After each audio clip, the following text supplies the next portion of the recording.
અલંગ શેના માટે જાણીતું છે? સી. વહાણ ભંગાણ ઉદ્યોગ.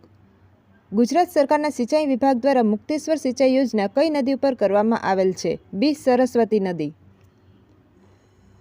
ગુજરાત રાજ્યમાં એગ્રીકલ્ચર એક્સપેરિમેન્ટલ સ્ટેશન ક્યાં આવેલ છે? બી. પારિયા.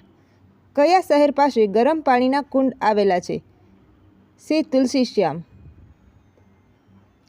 કચ્છનો સમગ્ર વિસ્તાર ભૂકંપના કયા ઝોનમાં આવે છે? 5મા ઝોનમાં. ગોરાળુ જમીન નીચેના પૈકી કયા જિલ્લામાં જોવા મળતી નથી? ડી. મહેસાણા.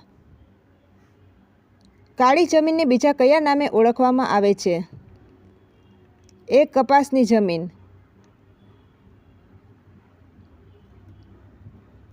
ગ્રીન પાવરને પ્રોત્સાહન આપવા માટે ગુજરાત સરકાર પેટ્રોલિયમ કોર્પોરેશન લિમિટેડે વાઇન્ડ પાવર પ્રોજેક્ટની કયા સ્થળે સ્થાપના કરેલ છે? જખાઉ.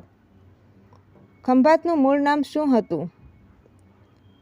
સ્તંભ તીર્થ. ગુજરાત રાજ્યમાં હાલમાં કેટલા જિલ્લા અસ્તિત્વમાં છે? 33.